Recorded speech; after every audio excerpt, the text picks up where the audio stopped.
Hola, ¿cómo les va? Bienvenidos a esta nueva propuesta de Abierto al Público, un programa que intenta, como siempre, acercarte a información para mejorar tu calidad de vida, para mejorar tu posición como ciudadano y para encontrarte con aquellas propuestas que a lo mejor de interés común te pueden servir para la vida cotidiana. Hoy, por ejemplo, te vamos a contar en qué consiste un programa destinado a los emprendedores mayores de 40 años. Atención, te vamos a dar las tips y las claves para poder entrar en este universo. Además, te vamos a contar un estudio del PAMI sobre la comunicación para los adultos mayores, de vital importancia para el mundo que se viene. Te vamos a contar por qué.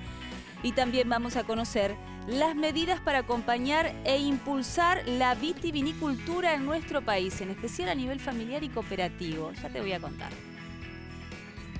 Y justamente Martín Bashiro, que coordina la mesa vitivinícola de nuestro país, está con nosotros para hablar de este último tema porque tiene que ver con una de las producciones que ha crecido y mucho en los últimos años en la Argentina. ¿Cómo te va, Martín? Hola, Gracias por Gisela. acompañarnos. Hola Gisela, ¿cómo andás? Bien, es así, ¿no? Es una de las producciones que ha crecido y mucho en este último tiempo. Tal cual.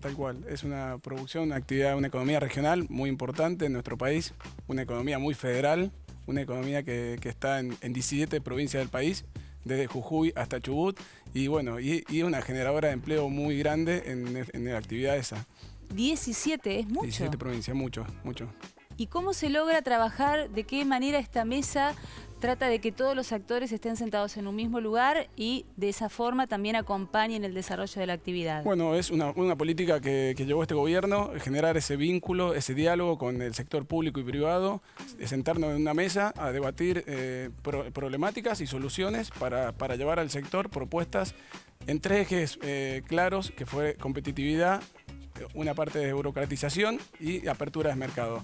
En esos tres ejes trabajamos codo a codo con la industria para solucionar y llevar esas propuestas al sector, que es lo que está esperando. ¿Y con qué problemas se encontraron en un principio? No, muy fuerte. Nosotros trabajamos en la apertura de mercados, que logrando de 110 mercados a 127 mercados abiertos. También la de burocratización, los trámites que se hacían directamente a distancia. Nosotros, una economía regional muy lejos de la capital federal, los trámites a distancia fue una solución muy grande. Lo de la ventanilla única de comercio exterior, el BUCE. Bueno, se hicieron varios trámites que simplifican la vida del productor, que es lo que queremos generar. Es que el productor se produzca, trabaje y que se dedique a eso y le agregue valor a su producción desde ese lado. ¿Y cuáles son las bondades de la producción argentina en función de esa competitividad que ustedes pretenden crezca cada vez más? Bueno, a nivel mundial nosotros estamos muy bien vistos con nuestra calidad. Nuestro producto a nivel mundial, como es nuestra insignia, el Malbec, está muy bien catalogado y es a lo que queremos apuntar. La botella, el vino, es un embajador en cada país que va, y eso es lo que queremos fomentar, que la Argentina en esa botella de vino transmita todo lo que trae aparejado, desde valores culturales, el trabajo, el esfuerzo, y llevarlo a esa familia que está en la otra parte del mundo o en otra parte de la Argentina, y demostrar eso, que es una actividad que genera mucho valor agregado en origen, desde la actividad primaria hasta la botella. Pensando en que hay grandes bodegas, también están los otros emprendimientos de familias, por ejemplo, o de cooperativas. En ese sentido, ¿cuánto ha evolucionado la actividad y cómo acompañan ustedes ese proceso? Bueno, la vitivinicultura hay aproximadamente 17.000 productores, del cual el 70% son pequeños productores. Es una actividad que los pequeños productores es muy fuerte, y por eso también el asociativismo, el cooperativismo tienen una importancia muy grande para que ese pequeño productor dé escala a ese producto y pueda llegar a la góndola.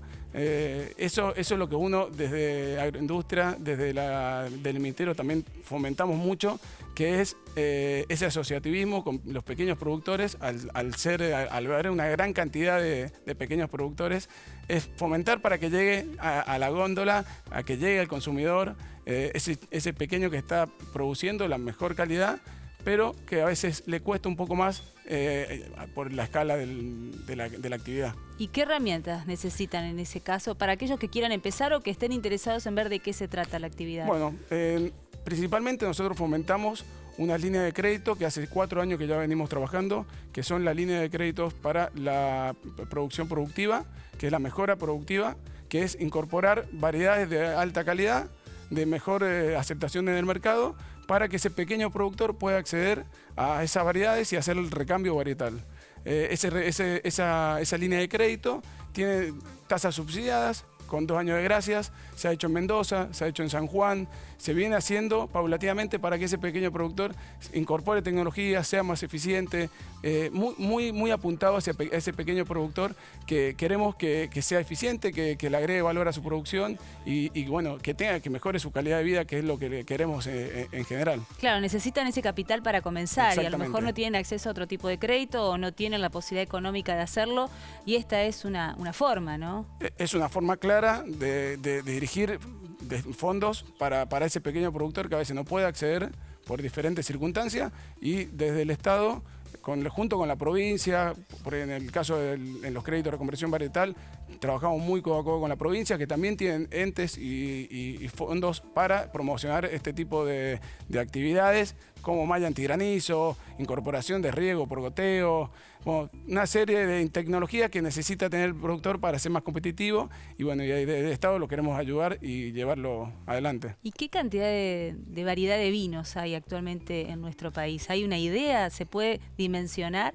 Sí, por supuesto. Hay hoy como dijimos recién al principio, hoy nuestro caballo emblema es el Malbec Sin a dudas. nivel mundial, pero también hay otras variedades de criollas que se le llaman, que son para mosto concentrado, que hoy Argentina es uno de los principales productores de mosto concentrado a nivel mundial. Actualmente el 33% de crecimiento en este año del mosto concentrado que se exporta, el 95% se exporta. También tenemos otras variedades como el Bonarda en la zona este, de una calidad muy buena. Y como Cabernet, como lo encontrás en las distintas vinotecas, pero nuestros emblemas son hoy en día a nivel mundial el Malbec. Bueno, además tenemos ahora una fecha durante el año donde Exacto. se celebra, donde vamos en el mundo, es el vino por excelencia y es sin dudas nuestro mejor embajador. El 17 de abril es el día del Malbec, ya pasó.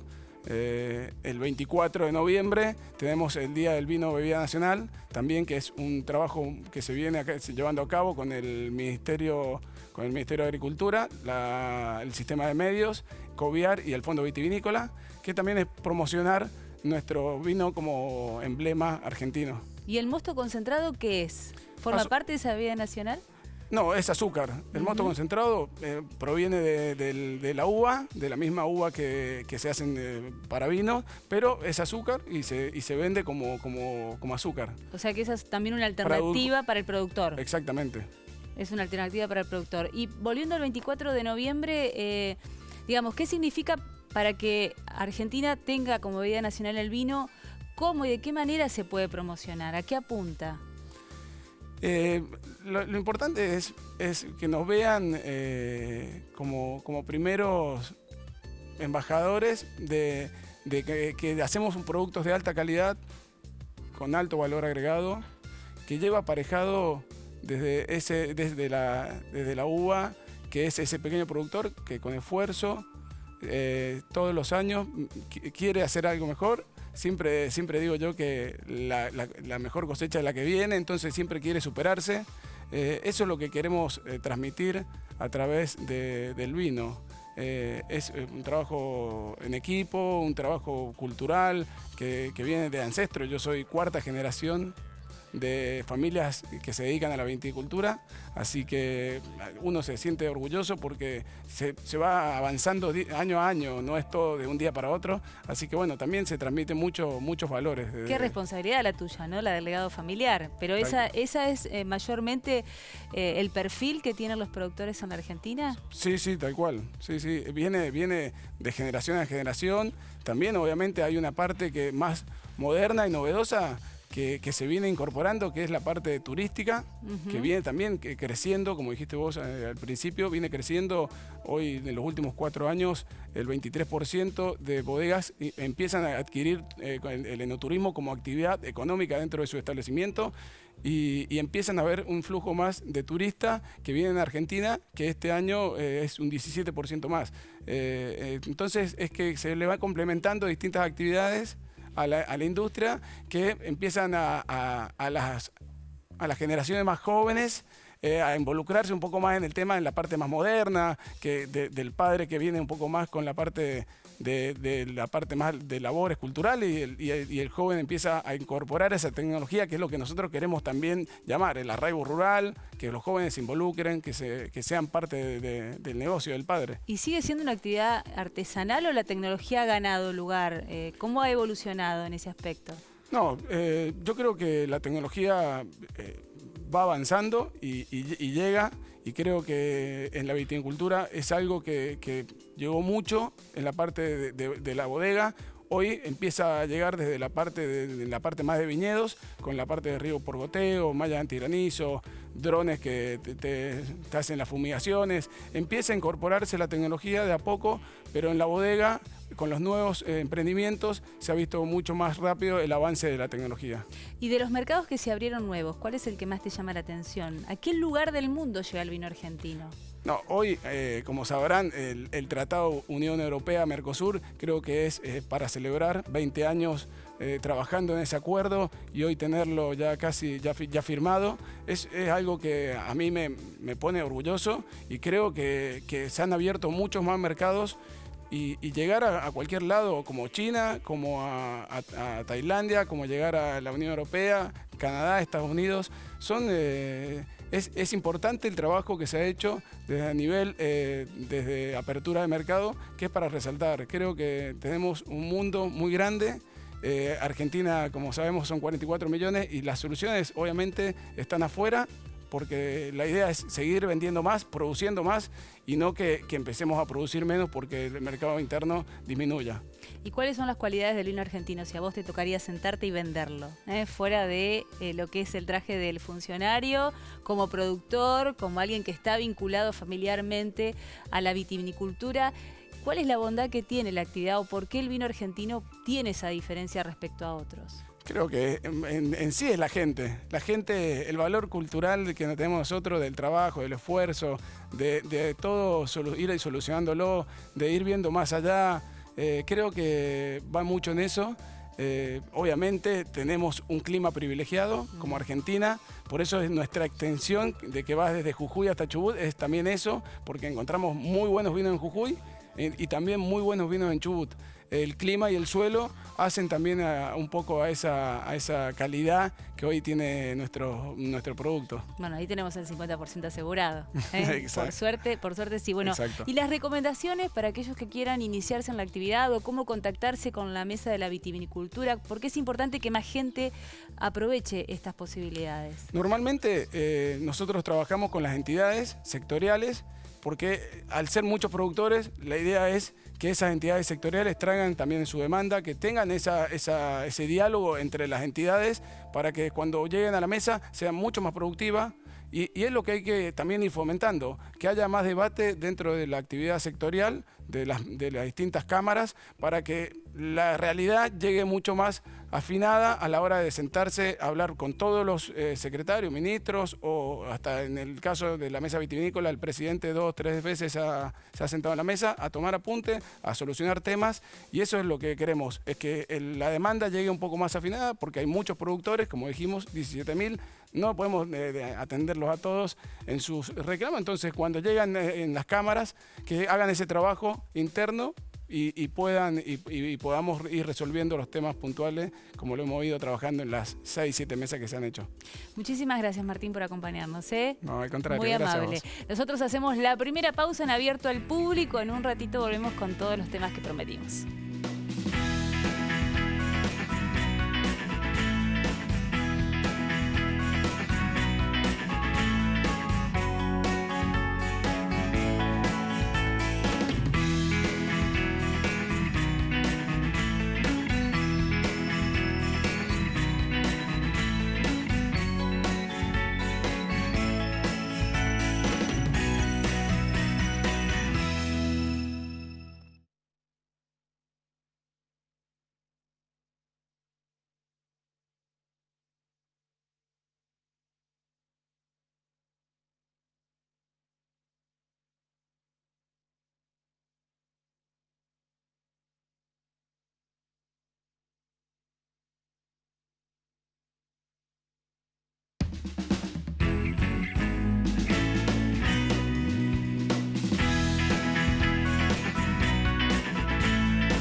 mensaje consciente, amigable e inclusivo. A eso apunta el programa Hablemos en Grande del PAMI, destinado a mejorar la comunicación institucional. Dominique Schilling tuvo mucho que ver en todo lo que fue ese proyecto y está con nosotros. ¿Cómo te va? Gracias por acompañarnos. Gracias, Gisela, un placer. Bueno, contanos cómo surgió esta iniciativa, por dónde pasa la preocupación del PAMI para mejorar la comunicación con sus afiliados. Dale.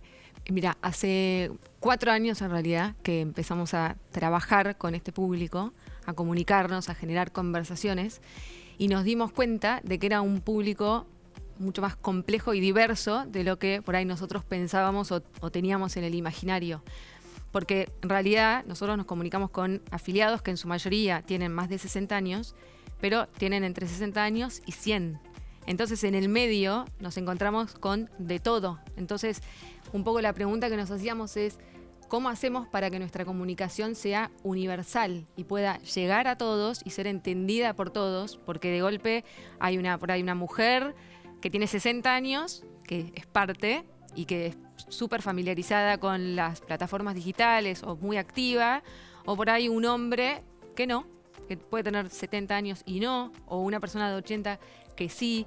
Y no solo eso, sino también las distintas, digamos, cómo va cambiando el cuerpo, ¿no? A medida de que vamos creciendo. Y un poco lo que dijimos es, bueno, ¿qué podemos hacer desde la comunicación para seguir manteniendo una buena calidad de vida más allá de todos estos cambios y de esta diversidad?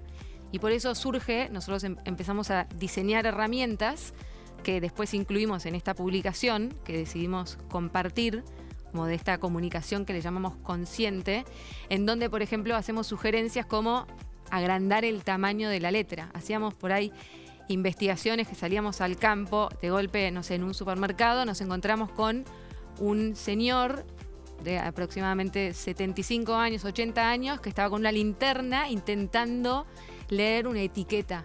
Entonces, lo que decimos es, no, nosotros, ¿cómo hacemos para que desde PAMI mejoremos y nos aseguremos que en nuestra comunicación eso no suceda, que incluyamos a todos? Entonces, un ejemplo muy concreto fue la receta electrónica médica. Fue una de las primeras cosas que dijimos, agrandemos la letra. Y simplemente con agrandar la letra, el tamaño de letra de los datos más importantes, estamos mejorando la calidad de vida de un montón de gente y generando un impacto alto, porque de golpe hay 9 millones de recetas por mes, con algo tan simple como fue agrandar el tamaño, algo que capaz no nos habíamos preguntado, porque por ahí no teníamos esta conciencia. O por ejemplo, la página web de PAMI, lo mismo.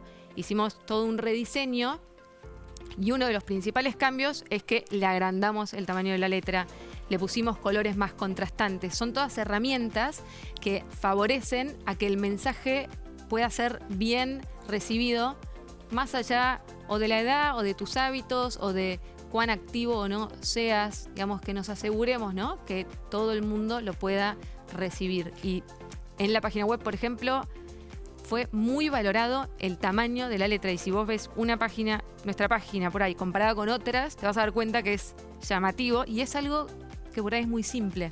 Eso en cuanto a lo del mensaje consciente. ¿Y cómo se logra el mensaje amigable con un adulto mayor? Pensando además en esa gran variedad de edades que tenemos desde los 60 a los 100. Bueno, por ejemplo, también en términos de ser amigables, hablar de forma simple, con palabras que ya conocemos. Por ejemplo, dábamos un ejemplo siempre, en vez de decir patología, decir enfermedad, palabras que ya conocemos, ¿no?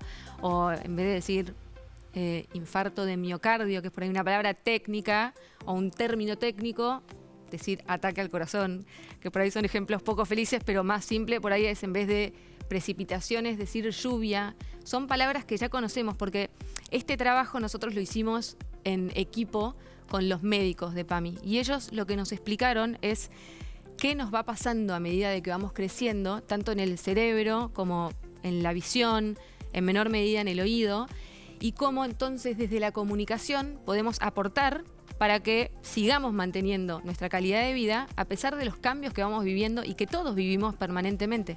Entonces, el cerebro, por ejemplo, que procesa de una manera distinta a medida de que crecemos, al tener tanta información, porque tenemos mucha experiencia, le resulta más fácil si interpretar un mensaje con elementos que ya conoce que con elementos nuevos. Entonces ahí decimos, usemos palabras que ya conocemos, términos conocidos. O por ejemplo, en la señalética, que es algo que implementamos también en PAMI con toda la nueva identidad, elijamos los iconos universales, los que todos ya conocemos, porque por ahí para el baño decimos, bueno, usemos los que ya sabemos que están instalados y que no van a quedar dudas, sobre todo eso, ¿no? Que no queden dudas, porque si queremos, por ahí muchas veces los comunicadores, por querer ser creativos, entonces diseñamos un icono que puede ser artístico, pero que por ahí, ¿viste? A mí me ha pasado por ahí en un restaurante de decir, no me queda tan claro a dónde tengo que ir, y nuestra responsabilidad es que no queden dudas. Sobre todo en ellos, ¿no? Bueno, y ahí está la parte de la inclusión, que nadie quede afuera. Exacto. Para eso se necesita contar con herramientas y en el caso de la valoración que ustedes hicieron, ¿con qué se fueron encontrando? Porque estamos hablando de una población que tiene una mejor calidad de vida, mucha más expectativa y que va a seguir creciendo en los próximos años. ¿Por qué hay que hacer foco en este tema? Bueno, a mí me pasó que cuando presentamos este manual, que es una guía práctica con sugerencias en realidad, para comunicadores inicialmente, nos dimos cuenta de que un montón de gente lo recibía y decía, no, como el público que escuchaba hacía así con la cabeza, claro, ¿no? Por ahí, más de 50 para arriba, te diría, estaban todos como, sí, como alguien que me entiende. Y no solamente eso, sino también por ahí personas de otras disciplinas que también empezaron a tomar conciencia, porque por ahí no es solamente, nosotros lo hacemos desde comunicación porque es nuestro área, ¿no? Pero por ahí hay un montón de otros puntos que se pueden empezar a tomar en cuenta para asegurarnos de que estemos incluyendo a todos, dado que estamos viviendo más. Entonces hay que tener en cuenta, no sé, siempre cuento como el ejemplo de los bancos, ¿no? En la plaza, que por ahí en otra ciudad, en una ciudad de otro país, una vuelta me encontré con bancos puestos en ronda, ¿no? Los mismos bancos de plaza que por ahí nosotros tenemos, en una plaza que están como en una línea y están mirando para adelante, pero no sabemos para dónde. Acá ya están sugiriendo sociabilización, por ejemplo. Y en las personas mayores, una de las principales causas de enfermedad es el aislamiento. Entonces no es solamente... Nosotros hablamos de la comunicación, pero digo, es mucho más amplio. Esta guía y esta publicación, en definitiva, lo que quiere lograr es dar un primer paso para poner en la agenda pública una conversación que es mucho más grande, que creemos que excede, digamos, lo que es la comunicación. Bueno, de hecho contaste el ejemplo de lo que ocurre en un comercio con las etiquetas. El ejemplo más claro que ustedes pusieron es la identificación el día que nos confundimos entre el shampoo y el acondicionador, porque son iguales. A todos nos va a pasar en algún momento. Por eso es importante que esto se instale, porque en realidad lo que deberíamos hacer todos es buscar la manera de mejorar esa comunicación con ellos, ¿no? Tal cual, sí. Nosotros ahí lo que decimos es, parecería que es simple lo que estamos proponiendo, pero en realidad a veces es complejo volver a ser bien simples y tener esto en cuenta, porque por ahí con el ejemplo del shampoo es como poner el shampoo más grande y eso cambia la calidad de vida, y capaz que sí, porque tal vez no es solamente ponerlo grande, es tener en cuenta qué colores estamos usando. Muchas veces se utiliza el dorado y el dorado por ahí con poca luz no se termina de leer bien. Entonces son distintas cuestiones que decimos, el hecho de tomar conciencia de todos, tener conciencia de que todos podemos vivir más, y eso es una gran noticia que nos lleve a pensar a la hora de comunicar esto. Estoy seguro de que todos lo van a poder ver, de que todos van a poder tener acceso, que es amigable para la mayor cantidad de gente posible, o estoy dejando a alguien afuera, o hay algo que yo puedo hacer para mejorar esto y entonces, por lo tanto, que sea mejor vivir más. Incluso pensaba, más allá del aislamiento del que hablabas, hasta en el impacto psicológico que tiene para la persona, en ese proceso de envejecimiento, que para algunos puede ser natural, para otros más conflictivo, más traumático, por cuestiones que tienen que ver con el físico, con la mente. Qué interesante que se tenga en cuenta eso también, ¿no? Totalmente. Que no los ayudemos a que lo tomen como un momento de la vida donde todo se termina, al contrario. Exacto. Siempre cuento la anécdota de papá, que cumplió 65 años, y que cuando le conté que estábamos trabajando de esta manera, me dijo, sí, qué bueno, porque a mí me pasa que cada vez que me confundo el shampoo con el acondicionador porque no puedo meterme a la ducha con mis anteojos, me siento como que algo tengo mal. Y la verdad es que él se empieza a sentir que se está empezando a quedar afuera. Y eso para nosotros trae frustración, y esa frustración después ya está comprobado que los estados de ánimo inciden después en la salud. Entonces es una cadena que es mucho más profunda. Por ahí con simplemente tomar conciencia y que la comunicación sea amigable, inclusiva, teniendo estas sugerencias en cuenta, al final podemos estar impactando en la salud de una persona. ¿Y cuál ha sido la recepción? La verdad, la mayor recepción para mí es cuando las personas mayores lo agradecen y sobre todo hacen estos gestos que se sienten identificados, que se sienten escuchados, hacemos muchas veces reuniones con distintos públicos o con distintas personas de diferentes edades para ver cómo reciben, por ejemplo, la página web o qué les resulta más sencillo o si es intuitivo lo que estamos proponiendo. Y hay un agradecimiento total de decir gracias por entendernos, porque si no es como... Es raro, es hasta como decir, como si, viste, una cosa de separación. En realidad todos estamos en la misma, a todos nos va pasando lo mismo, solamente que por ahí hoy yo tengo 38 años y no me doy cuenta de que en algún momento me puede costar leer o me puede costar diferenciar un tono de color de otro si es muy sutil. ¿Y qué es lo que más le llamó la atención en ese proceso de búsqueda en cuanto al trabajo previo antes de llegar a esta iniciativa? Entre otras cosas, hay muchos estudios que dicen, por ejemplo, que las personas mayores de 60 años no se sienten identificadas con las publicidades, que no pueden leer, por ejemplo, les cuesta leer los menús en los restaurantes. Digo, es como muy cotidiano al final. Nosotros por ahí empezamos por la receta de PAMI, la página web, todo lo que nosotros hacemos, las redes sociales, Facebook, YouTube, que aparte cada vez obviamente crece más y eso también es todo otro capítulo, pero después llegás a la diaria, a la cotidianidad y es eso, es poder ir al supermercado y poder tener claro cuál es el precio. O por ejemplo, este caso que contamos muchas veces de que en un relevamiento también nos encontramos con dos mujeres que querían comprarse también un shampoo, ¿no? Y el shampoo estaba puesto en la góndola de abajo, en la farmacia. Entonces se fueron sin comprarse el shampoo y eso me pareció como decir qué frustrante, ¿no?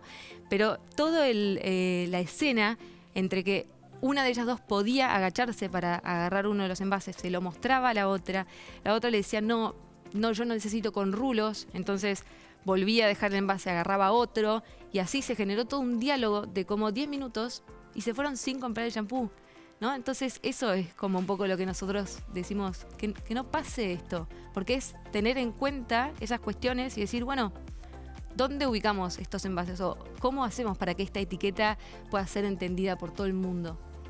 ¿Cómo pueden hacer aquellos que quieran encontrarse con este proyecto, este programa de Hablemos en Grande? ¿Es de acceso para cualquiera? Porque Sí. estoy pensando en otras actividades, en otras áreas, en otros profesionales que a lo mejor con esto tienen con qué comenzar, ¿no? Tienen la base. Totalmente, exacto, porque la idea de esta publicación es esa, que la mayor cantidad de gente podamos tomar conciencia y aparte abrir esta conversación, instalar esta conversación. Entonces el manual está en la página de PAMI, que es pami.org.ar/comunicación amigable. Ahí se pueden descargar esta guía y es de difusión gratuita y es de acceso público para todos. Bueno, y es muy importante para los comunicadores sobre todo, ¿no? Sobre todo para los comunicadores. Ponerse las pilas. Sí, que en este caso tenemos como un rol particularmente importante. Bueno, Dominique, ojalá que ayude a eso, a difundirlo. Sí, ojalá. Y que tengamos en cuenta que todos alguna vez vamos a ser grandes. Sí. Muchas gracias. Gracias, Gisela. Bueno, hacemos una última pausa en Abierto al Público. Quédense con nosotros. A propósito de grandes, pero de mayores de 40, después les cuento cómo pueden hacer para empezar su propio emprendimiento. Ya venimos.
aquellos que quieren comenzar a emprender después de los 40 tienen una oportunidad. Una propuesta que se llama Segundo Tiempo, de la Asociación de Emprendedores de Argentina, y está con nosotros Daniel Tricarico, que forma parte de ella. ¿Cómo te va? Gracias por acompañarnos. Bueno, contanos de qué se trata Segundo Tiempo. Uno entiende que Segundo Tiempo es casi como una segunda oportunidad, ¿puede ser así? Sí, bueno, gracias por la invitación. La verdad que el Segundo Tiempo es un nuevo programa que arrancamos desde ASEA justamente, y donde veíamos una tendencia muy interesante, ¿no? Que es esta, vamos a decirle, el segundo tiempo de la vida, sin decir cuántos tiempos son, ¿no? Que es a partir de los 40, de los 45, donde vemos la tasa de éxito de emprendimientos que es a partir de los 45 años de mayor éxito, incluso más exitosos que la de los 25, de los 30. Y nos parecía bien interesante poner el tema sobre la mesa y empezar a visibilizarlo. Y es un programa que tiene 4 encuentros y bueno, tienen como 2 ejes: habilidades blandas y habilidades duras. Cuando hablamos de habilidades blandas hablamos de coaching, introspección, reencuadre personal y profesional.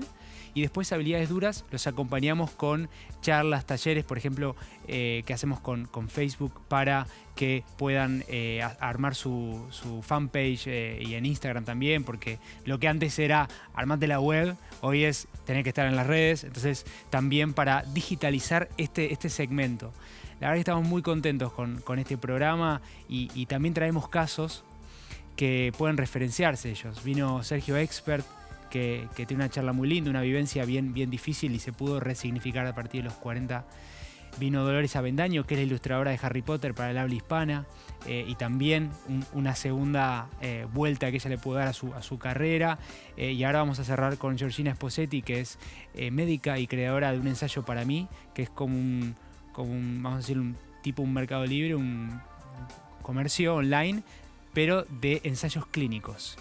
¿Y por qué se da este fenómeno? Mencionaste que son más exitosos los emprendedores entre 40 y 45 de aquellos que están en otra etapa de la vida. ¿A qué se debe? ¿Cuál es el diagnóstico que hicieron ustedes? Sí, bueno, está buenísima esa pregunta. Justamente empezamos a indagar también tendencias. Hay como 2 o 3 instancias. La primera tiene que ver con capital social, ¿no?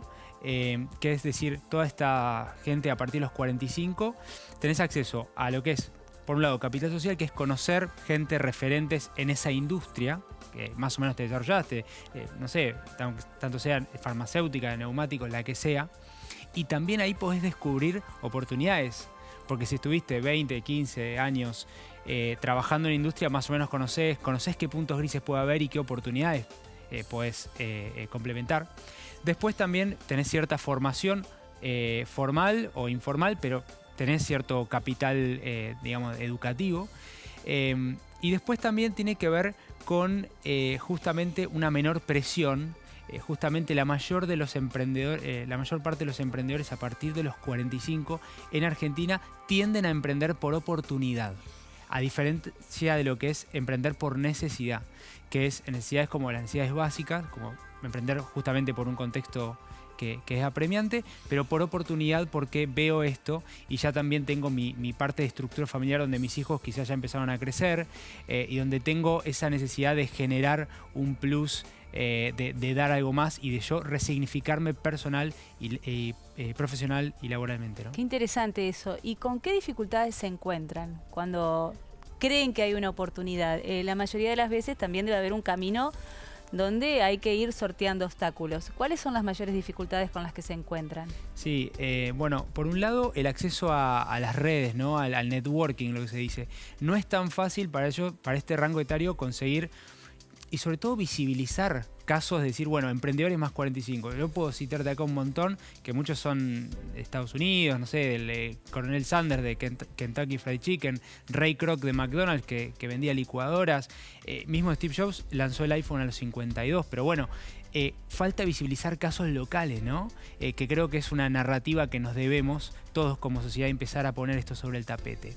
También porque este tipo de emprendedores tiende a generar más empleo, más desarrollo económico y social. Emplean hasta más de 5 personas, a diferencia de los que son los emprendedores de 28 años, por ejemplo. Entonces tiene un tremendo impacto en el desarrollo económico y social. Además, como parte importante, la mayoría de los programas de digitalización van a los niní no estudian, no trabajan, a los jóvenes. ¿Y qué pasa con todo este rango etario?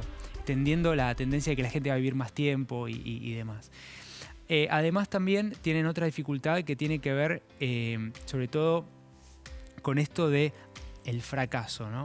Animarse a decir, bueno, tengo todo esto que viví, este capítulo que viví, y animarme a decir, bueno, puedo fracasar o no, pero toda una charla de asumir los errores, que en realidad son aprendizajes, y ahí tenemos también un gran trabajo de contención y acompañamiento. Si se acompaña bien y se dan las herramientas y los skills, y también lo más interesante es que puedan llegar a emprendedores de 28 o 30 años y generar, ojalá, equipos intergeneracionales.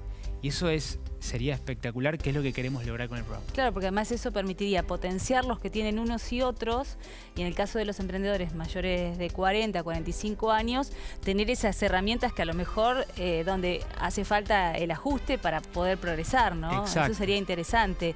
¿Y cómo pretenden lograr eso? ¿De qué forma ustedes están tratando de que ese proceso se dé naturalmente? Perfecto. No, bueno, justamente en los ciclos, en los módulos, siempre está, como te decía, capacitación o acompañamiento en habilidades blandas. Ajá. Y habilidades duras. Y después siempre hay una instancia de networking. Y bueno, venimos teniendo muy buenas y también casos, ¿no? Donde también las habilidades blandas no es solamente la charla de coaching. Puede ser también un caso específico de, como te comentaba, alguno de Sergio Esper que vino, o Dolores Avendaño, o algunos otros casos que iremos sumando. Uh-huh.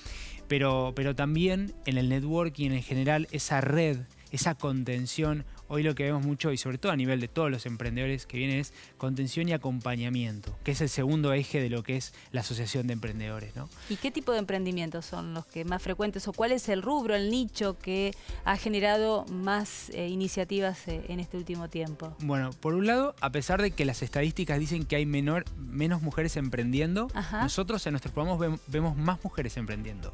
Eso es Eso, por lo menos no tenía interesante. dudas, pero está bien, contalo. Y generalmente nosotros no nos enfocamos en un tipo de emprendimiento, si es tecnológico y demás. Vemos un poco de todo. Tenés, no sé, por citarte un caso, un emprendedor que está haciendo una web para intercambiar figuritas que arrancó con los padres del colegio y ahora quiere llevarlo a varios lugares. Está buenísimo eso. Porque siempre te falta una. Sí. Tenés desde eso hasta, bueno, gastronomía.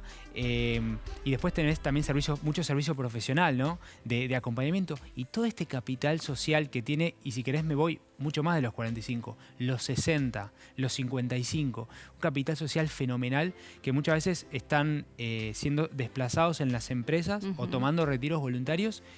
Y dicen, bueno, ¿qué espacio, qué gap hay en el mercado para poder yo meterme y poder involucrarme? Y ahí también vemos casos, incluso en algunos que se llaman fintech, o sea, finanzas y tecnología, también hay varios casos de emprendedores de ese estilo. Vemos un popurrí grande, sobre todo en emprendimientos más pyme, ¿no? Como se diría. ¿Y cuáles son los tips para comenzar un emprendimiento? ¿Qué es lo primero que hay que hacer o por dónde hay que arrancar? Bien. El camino emprendedor tiene como 3-4 etapas. La primera es la ideación. Y yo siempre digo, con el bar en la playa, pongamos un bar en la playa. Sí. El segundo que es lo que queremos todos. Obviamente, y que siempre esté lleno, ¿no? Sí, sí. El segundo es lo que se llama el mínimo producto viable, o MVP, que tiene que ver con, estos son los planos. Esto es cómo lo vamos a hacer, la decoración hipotética. El segundo es ese. El tercero se llama startup o emprendimiento en marcha, que es a esa idea y a esos planos encontrarle un modelo de negocios. Básicamente es cómo voy a rentabilizar las cervezas, lo que sea que venda, y a qué precio y cómo va a ser toda la operatividad. Y por último, el escalamiento. Ese es todo el camino emprendedor, pero sobre todo la primera parte es empatizar con el problema. Que es, si yo no entiendo el dolor que vive la gente, ¿cómo voy a proponer una propuesta de valor, que se dice, y después capturar ese valor a través de lo monetario, que te decía el caso de cómo voy a rentabilizar las cervezas, por ejemplo? Claro. ¿Y se puede vivir de un emprendimiento en base a la experiencia que ustedes ya tienen? Sí, bueno, ahí tenés muchísimos casos. Es dos tipos, si querés, como grandes emprendedores de lo que llaman de alto impacto, Mercado Libre, Globant, etc. Después tenés emprendedores que son pymes, y que muy bien, si tienen una propuesta de valor y que muchos van hacia, por ejemplo, el online, lo e-commerce, están pudiendo, aún en el contexto apremiante también que vivimos para las pymes, pudiendo también rentabilizar, ¿no? O sea, se puede emprender y nosotros en Argentina tenemos un talento fenomenal por nuestra raíz de nuestros abuelos que vinieron de inmigrantes, por los ciclos de crisis que vivimos y somos, la verdad que marineros de la ola perfecta, y ahí tenemos muchísimo potencial para dar. Vemos muchos, cada vez más emprendedores y gente con ganas, sobre todo en el segundo tiempo, ¿no? También hay mitos, ¿no? A esa edad, ¿qué voy a empezar yo? No voy a tener suerte. Sí. Si me va mal, ¿qué hago? ¿Esos mitos se pueden derrocar? ¿Se pueden dejar de lado a la hora de decir, empiezo? Justamente, eso tiene que ver con la respuesta de la visibilización. Si nosotros logramos como sociedad, es lo que intentamos hacer de la Asociación de Emprendedores, Sí. visibilizar casos reales, concretos, genuinos, que cuando vamos, por ejemplo, al interior del país tratamos de hacerlo. Eso es mucho más, para nosotros es mucho más potente que poner un caso que también está buenísimo, de las grandes, como Mercado Libre, Globan, está buenísimo, pero casos reales, concretos, de aquel que en mi barrio pudo. Ah, bueno, pará, si en mi barrio pudo y no tiene solo un local, ya son 2 fiambrerías que, bueno, y ahí puedo yo tomar y armar un emprendimiento quizá con éxito, no es asegurado, pero el acompañamiento estará. Y puede pasar que alguien llegue con la intención de ser emprendedor, pero no tenga todavía esa idea, esa ideación para comenzarlo. ¿En esos casos ustedes también acompañan? Sí, bueno, esa es la primera parte, justamente la ideación y empatizar con el problema. Tenemos segundo tiempo y tenemos otros programas, depende del interés, para acompañar ese estadio. Y también lo pueden hacer online. Tenemos muchos recursos online, hacemos webinars, que son seminarios online de cualquier tema, hablamos. Claro, ustedes les tiran todas esas palabras al que viene de 45 y los asustan. Está bueno. Es un poco así, ¿no? Por eso es la idea de capacitarlos, de que ellos se sientan integrados cuando vayan a algún evento o alguna actividad, porque es real, ¿no? Sí. Uno no está familiarizado con determinados conceptos y no está en ese mundo. ¿Se encuentran con eso? Sí, justamente lo que decís vos, estas palabras difíciles que inclusive a mí me cuesta salir del sesgo, tratamos de ampliarlas y también de poder incluir, o sea, y no pensar en silos, ¿no? Este es como quizá el problema que veo yo, como, bueno, los más 40, los más 60, ¿qué? Pero para la sociedad, o sea, es integral, es un ciclo. Entonces tratamos de hacer intergeneracional y que se acerque a la digitalización, incluso a los jóvenes tratamos de decirles, bueno, acércate con un posible mentor, alguien que tenga más de 50, que ya tiene un recorrido de vida, tiene una experiencia de vida en esa industria y puede acompañarte. Ese acompañamiento, esos 2 caminos es bien interesante. ¿Y qué cantidad de emprendedores tienen ustedes, al menos en la asociación, ¿no? Como para tener una idea de cuál es el trabajo. Hoy en Argentina, en todo el país, somos más de 27.000 emprendedores. Muchísimo. Somos muchos, sí. Y esperamos a fin de año ser más de 30.000. Y tenemos 2 programas, ¿no? Dos instancias, vamos a decir. Uno de los que son miembros, que pueden acceder gratuitamente a todo lo que hacemos en acea.com.ar, se suman y ahí están como ONG. Y después aquellos que deseen tener como algunos beneficios o un plus adicional, son socios y ellos pueden pagar 200 pesos por mes. Es bien económico para poder acceder cualquiera y acceder a algunos beneficios y descuentos que cada vez vamos sacando más. ¿Y cómo pueden hacer aquellos que quieran saber más sobre el segundo tiempo, este programa especialmente? Bien, perfecto. Toda la información la tienen en www.acea.com.ar y en las redes sociales, donde estamos siempre comentando. El próximo encuentro es el 14 de noviembre. Lo tenemos acá en la ciudad de Buenos Aires y el año que viene lo vamos a llevar al interior. Estamos ahí en Palermo, El Salvador 5218. Y ahí van a poder venir al último, que la verdad que es un hermoso ciclo que pudimos trabajar y traer este año y creo que da luz sobre este tema, ¿no? Bueno, habrá que pensar en el alargue y los penales para la próxima, ¿sí? Sí, claro. Ya tenemos el segundo tiempo. Gracias, muy Bueno, amable. Gracias por a vos. acompañarnos. De esta forma estamos llegando a una nueva edición de Abierto al Público, llegando al final con estos temas. Hoy conocimos que es posible ser emprendedor en la segunda etapa de la vida. Un programa de la Asociación de Emprendedores de la Argentina abierto a todos que con mayores de 40 años tengan intenciones de iniciar su propio emprendimiento con capacitación y con acompañamiento. Una herramienta que te puede servir si tenés la posibilidad de ser emprendedor. Además, Hoy conocimos Hablemos en Grande, un manual para comunicar en forma inclusiva y consciente que el PAMI comenzó a desarrollar para sus afiliados, pero que pone a disposición de todos aquellos que quieran generar este tipo de mensaje destinado a nuestros adultos mayores, para que no se queden afuera. Y además, hoy conocimos que la producción del vino está creciendo y mucho en nuestro país. Hay 17.000 productores que generan 106.000 puestos de trabajo. Desde el gobierno y a través de una mesa con los productores se trabaja para mejorar la inversión con esta fuente de ingresos que particularmente a las familias que se dedican a la actividad le abrió nuevos mercados en los últimos años. Y de esta manera llegamos al final. Gracias por acompañarnos como en cada propuesta de Abierto al Público. Nos encontramos en 7 días. Buena semana para todos.